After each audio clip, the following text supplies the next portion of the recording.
Touring talkies ரசிகர்களுக்கு வணக்கம். இன்றைய சாட் வித் சித்ரா நிகழ்ச்சியோட சிறப்பு விருந்தினர் பாரதி கண்ணன். பாரதி கண்ணனை பொறுத்த வரைக்கும் அவருக்கு அறிமுகம் தேவையில்லை. ஏன்னா நாடறிந்த நடிகராகவும் இன்றைக்கி இருக்கார். பல தொலைக்காட்சி தொடர்களில் நடிச்சிட்டு இருக்காரு.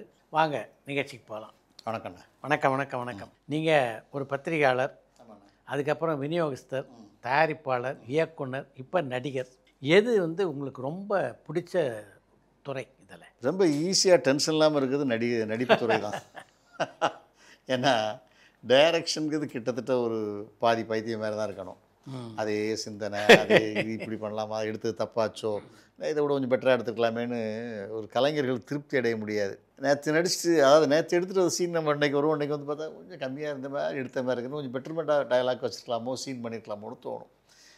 ஒரு வகையான பாதி பைத்தியம்தான் டைரக்டருங்கிறது. அது படம் முடிகிற வரைக்கும் பைத்தியமாக இருப்பாங்க. அதுக்கப்புறம் நார்மல், படம் வெற்றியேற்ற பிறகு நார்மலாகிடுவாங்க. ஒருவேளை படம் வெற்றி பெறலைன்னா மறுபடியும் பைத்தியமாக இருப்பாங்க. அதனால் தயாரிப்புங்கிறது உங்களுக்கு தெரியும், ரொம்ப ரிஸ்க்கு. விநியோகத்துறையும் ரிஸ்க்கு தான். ஒரு படம் ஓடலைன்னா காலி ஆகிடுவாங்க. ஏதோ ஒரு சம்பளத்தை வாங்கிட்டு படம் ஓடுதோ ஓடலையோ சேஃபாக எஸ்கேப் ஆகி வருது நடிப்புத்துறை. நீங்கள் பல சமூக படங்களை இயக்கியிருக்கீங்க. இதனுடைய புராண படங்களுக்கு எங்கே? சிலரை பார்த்து சொல்லுவாங்க, மலைக்கு கூட இவன் பள்ளிக்கூடம் ஒதுங்கினது இல்லையா அப்படின்னு கேட்பாங்க.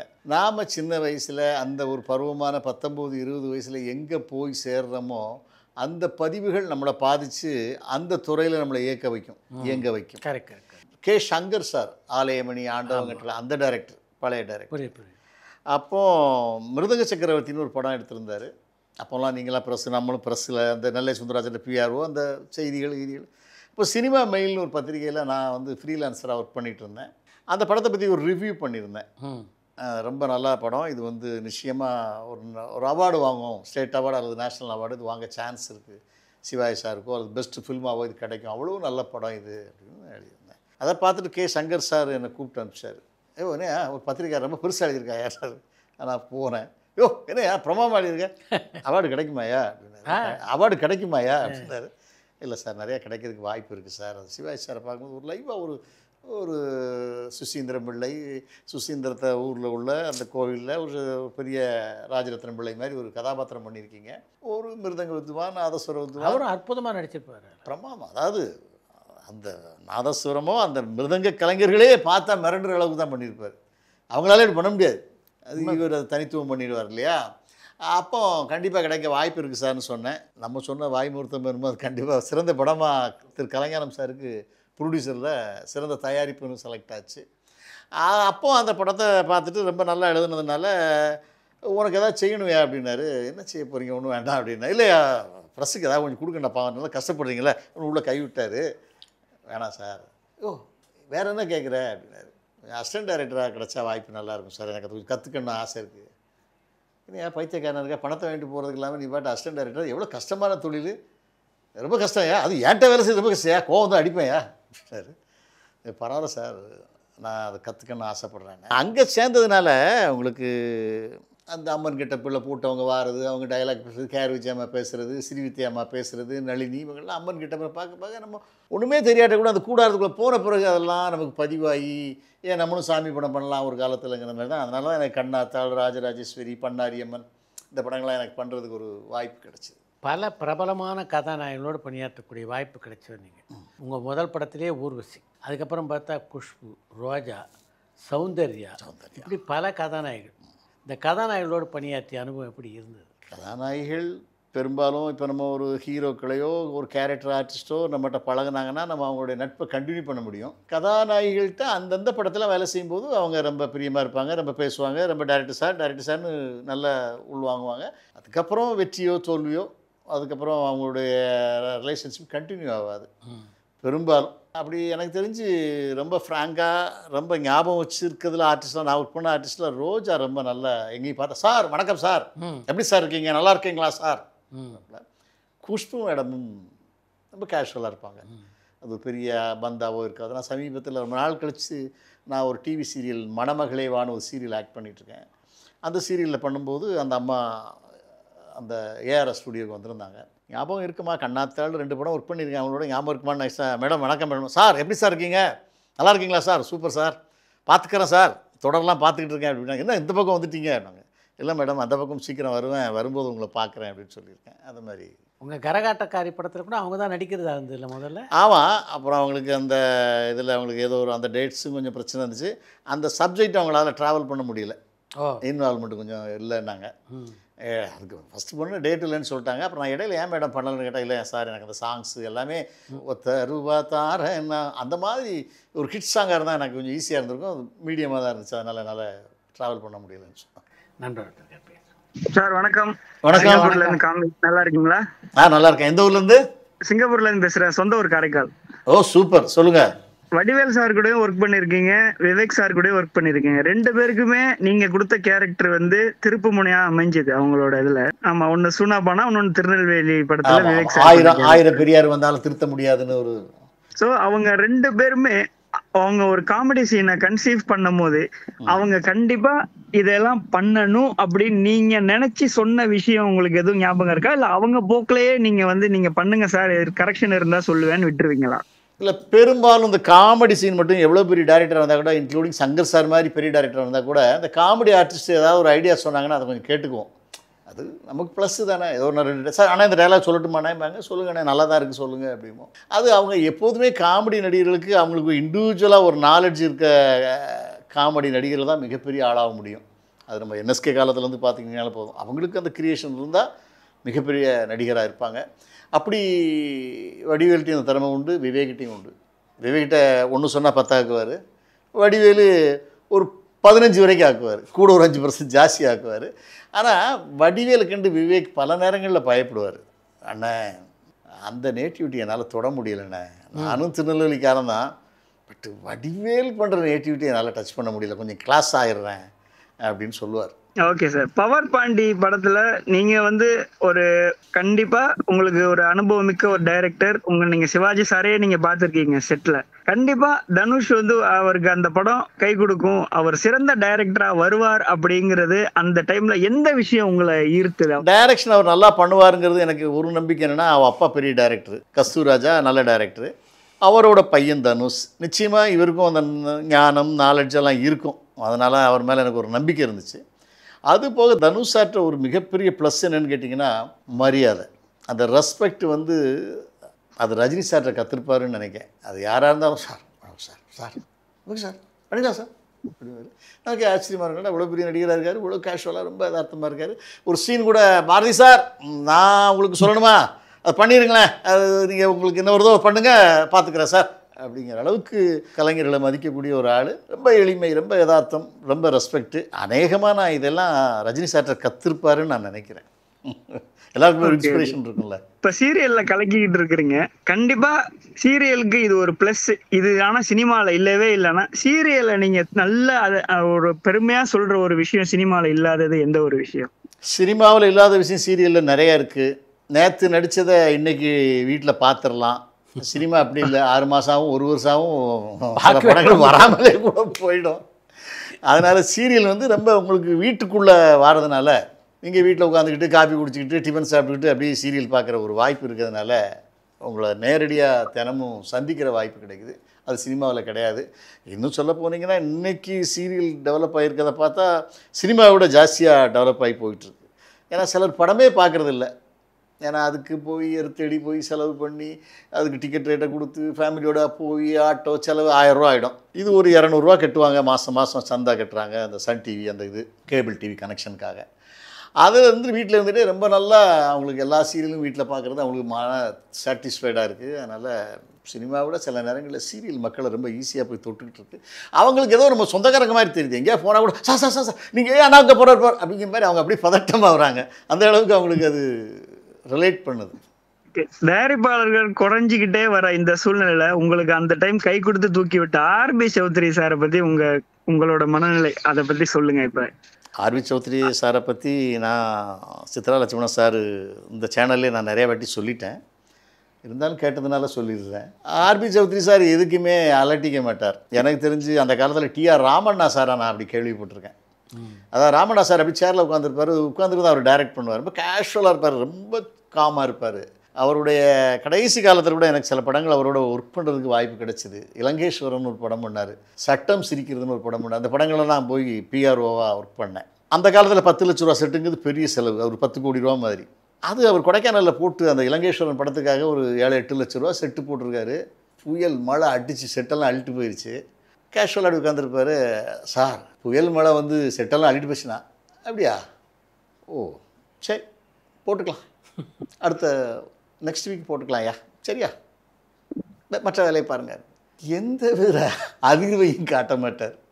அது மாதிரி அவருடைய படங்களெல்லாம் மிகப்பெரிய ஹிட்டாக இருக்குது. அதாவது பெரிய எழுத்து பெண்ணாக இருக்கட்டும், 3 எழுத்தாக இருக்கட்டும், நாமா இருக்கட்டும், எத்தனையோ சில்வர் ஜூப்ளி, சொர்க்கம், இப்படி பல சில்வர் ஜூப்ளி கொடுத்த டைரக்டரு. கமர்ஷியல் படங்களுக்கு ஒரு காலகட்டத்தில் அத்தாரிட்டி டிஆர் ராமண்ணா. அது ஒரு ரொம்ப ஸ்டைலிஷாகவும் இருப்பார். ஆள் பார்த்தீங்கன்னா கூலிங் கிளாஸ் போட்டு அந்த எல்லோ கலர் ஷர்ட் போட்டு ஒரு எம்ஜிஆரில் முக்கால்வாசி இருப்பார். அந்த அளவுக்கு ஒரு ஸ்டைலான ஒரு டைரக்டரும் கூட. ரொம்ப காமான டைரக்டர்.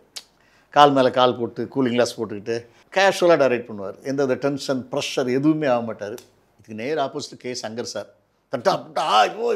அட்ராவனா தூக்குடாவன். இப்போ ரவிக்குமார்லாம் பண்ணுறாருல, கேஎஸ் ரவிக்குமார் சார், அந்த ஸ்டைலில் அப்பமா சில டைரக்டர்ஸ் இருந்தாங்க. சௌத்ரி சாரும் அப்படி தான். பெரிய வெற்றி படம் Suryavamsam. Sir Suryavamsam super hit sir அப்படின்னு பார்த்து போய் சொல்லணும் வைங்களேன். அப்படியா? அவ்வளோதான் இருக்கும். சார் புரியாத போது பெரிய அட்டர் பிளாப் சார். இதுதான் சௌத்ரி சாருடைய மிகப்பெரிய ரியாக்ஷன். அது நான் அந்த ரியாக்ஷன்லாம் அது என்னமோ தெரியல. சாய் வித் சித்ரா அந்த சேனலில் நிறைய வாட்டி நான் இன்டர்வியூ கொடுக்கும் போதெல்லாம் அவரை பற்றி சொல்லும் போதெல்லாம் என்கிட்ட கேட்குற அசிஸ்டன்ட்ஸ்லாம், சார் என்ன பேட்டி கொடுக்க சொன்னால் ஒரு திரைக்கதையே நீங்கள் சொல்லிட்டு இருக்கீங்க. அது மாதிரி அதனால தான் நான் கேட்டேன். ஒரு எபிசோட் ஃபுல்லா நீங்க ஆர்பி சௌத்ரி சார் பத்தி சொன்னது, அதே மாதிரி அவரோட மேனரிசம் இப்படி வச்சுக்கிட்டு பேசுனது டைரக்டா லைவா பார்க்கணும் அப்படின்னு தான் நான் கேட்டேன். சூப்பர். அது என்னன்னு கேட்டிங்கன்னா, நான் வந்து ஒரு ஆள்கிட்ட கொஞ்ச நாள் பழகினேன்னா அவங்களுடைய இன்ஸ்பிரேஷன், அவங்களுடைய கேரக்டர்லாம் ஸ்டடி பண்ணிடுவேன். அவர் எப்படி பண்ணுறாரு, எப்படி மூவ் பண்ணுறாரு, அவர் எப்படி பேசுகிறாரு, எப்படி சிரிக்கிறாரு, எல்லாமே எனக்கு ஓரளவு ரிஜிஸ்டர் ஆகிடும். எல்லோரும் அதை வாட்ச் பண்ண மாட்டாங்க. இப்போ சௌத்ரி சார்ட்ட பழகினவங்கலாம் இப்படி யாருமே இப்படி சொல்லியிருக்க மாட்டாங்க.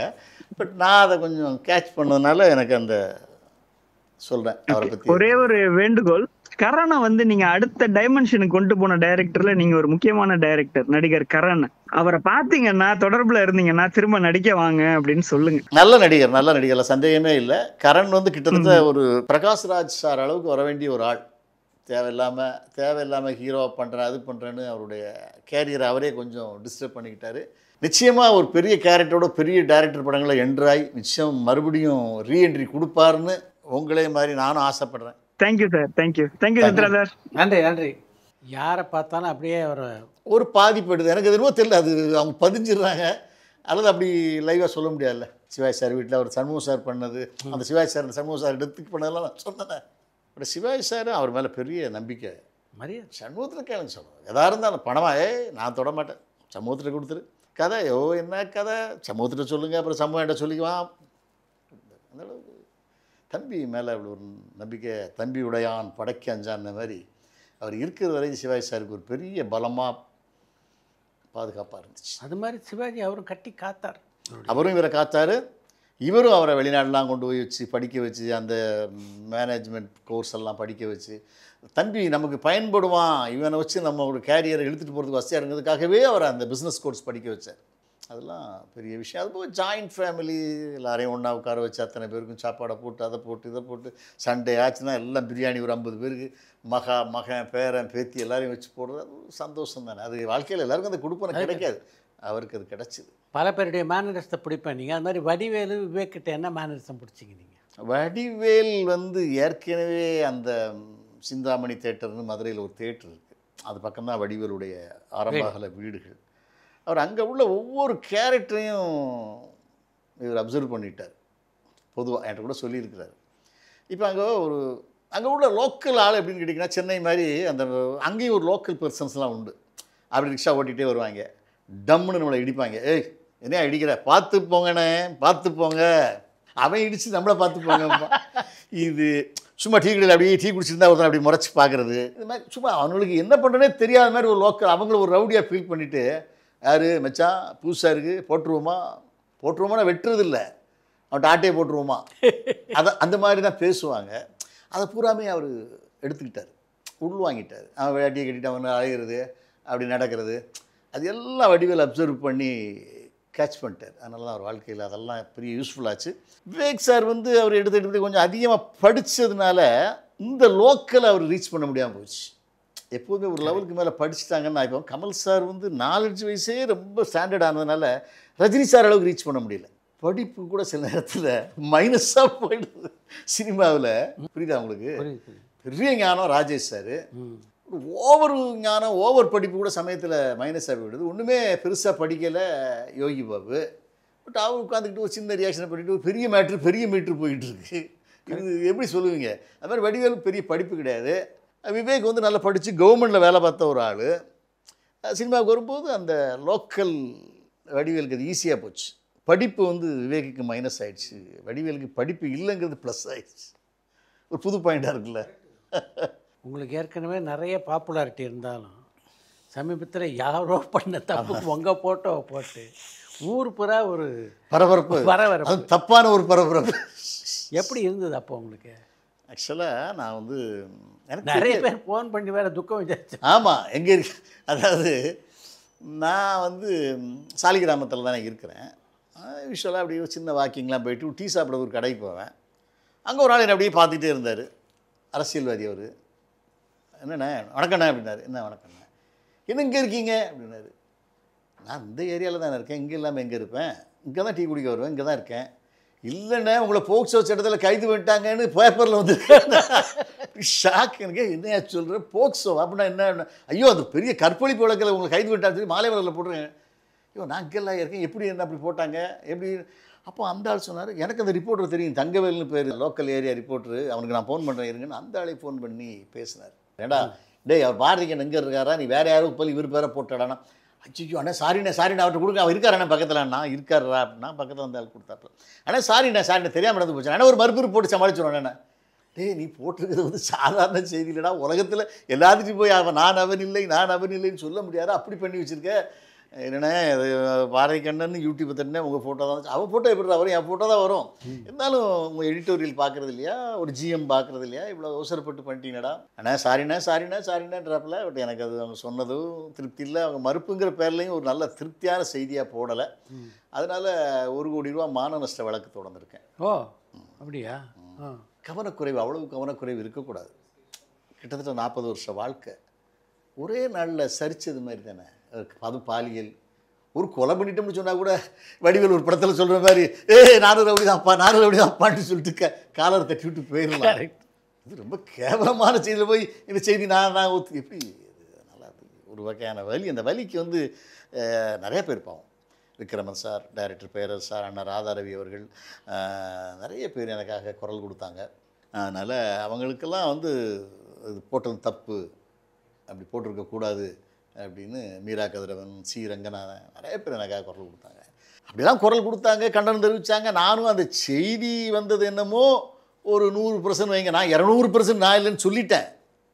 அந்த செய்தி வந்ததை விட மறுப்பு செய்தியை பார்த்தவங்க தான் ஜாஸ்திங்க. அப்படி ஒரு செய்தி வந்துச்சோ அப்படின்னு மறுபடியும் என்கிட்ட கேட்குறாங்க, இது வேறையா அப்படின்ட்டு நான் கிளியர் பண்ணிட்டேன். பட் இருந்தாலும் அந்த பத்திரிக்கை பண்ண தவிர என்னால் மன்னிக்கவே முடியல. ஏன்னா அது ரொம்ப சினிமாக்காரங்கன்னா அவ்வளோ கேவலமாக அவனாக கற்பனை பண்ணி எழுதிட்டான், அது தப்பாக எழுதிட்டான். அதனால் அதுக்கு உண்டான ஆன்சர் பண்ணித்தானே ஆகணும், பதில் சொல்லித்தான் ஆகணும். அதனால் அந்த மாலை மலர் மீது வழக்கு தொடர்ந்துள்ளேன், வேறு வழி தெரியவில்லை, அதனால் தொடர்ந்துள்ளேன். நீங்கள் பத்திரிகையாளராக இருந்தபோது இது மாதிரியான சம்பவங்கள் நடந்தது இல்லை? இந்த மாதிரி சம்பவங்களை வந்து நாங்கள் அதை மாதிரி நான் பெரும்பாலும் சினிமா ரிப்போர்ட்டராக தான் இருந்தேன். உங்களுக்கு தெரியாத திரைச்சுவை, சினிமா மெயில், பேசும் படம், அது மாதிரி ஒரு இன்டர்வியூ பண்ணுவோம். அதில் இவ்வளவு கான்ட்ரவர்சி, ஒரு மனித வாழ்க்கையை அழிக்கிற அளவுக்கு நம்ம அந்த காலத்தில் யாரை பற்றியும் செய்தி போட்டது இல்லை. எடிட்டோரியல்னு அதை கலர்ஃபுல்லாக பார்த்தாங்க. இவரோட பற்றி ஏன் அப்படி இருக்குது, அவர் நல்ல ஆளியா, நம்ம ஏதாவது ஒரு வரி எழுதியிருந்தால் கூட எடிட்டோரியல் திருத்தி பண்ணாங்க. எடிட்டோரியல் செய்தியை பார்க்கவே இல்லை, எவனோ ஒருத்தன் கொடுத்தாலே போடியா அப்படின்ட்டாங்க. அது பார்க்கணும்ல. இப்போ நான் அதில் தான் சொன்னேன், இது எனக்கான போராட்டம் இல்லை.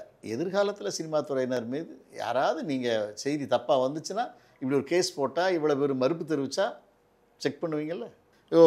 சினிமாக்காரங்கயா பிரச்சனை பண்ணுவாங்கயா, கேஸ் போடுவாங்கயா, அது என்னென்னு கொஞ்சம் விசாரிச்சுட்டு போடியான்னு சொல்லுவாங்கல்ல, அதுக்கு நம்ம பயன்பட்டுருக்கோம்.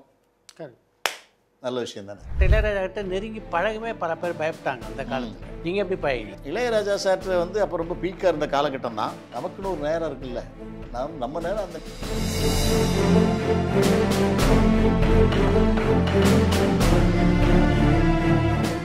இளையராஜா முன்னாடியே பாடி காட்டியிருக்கீங்க, நல்லா பாடுவீங்க நீங்கள் இயல்பாகவே. கைலாசத்திலே ஒரு நாள் அந்த வல்லரக்கனாகப்பட்டவன் கடும் தவம் இருக்க, எப்ப ஏற்பட்டதவம் தெரியுமா? ஐயா ஊசி மூராயி இல்லாதவம் இருக்க. ஏன் பாட்டெல்லாம் பாடுறீங்க?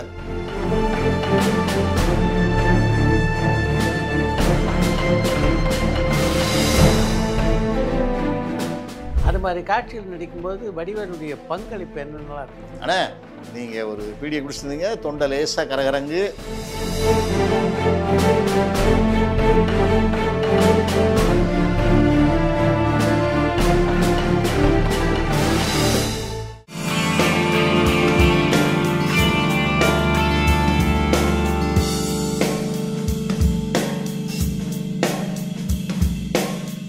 பரபரப்பான சினிமா செய்திகள், நட்சத்திரங்களின் பேட்டிகள், சினிமா வரலாறு ஆகியவற்றை பார்க்கவும் படிக்கவும் உங்களுக்கான இணையதளம் touringtalkies.co.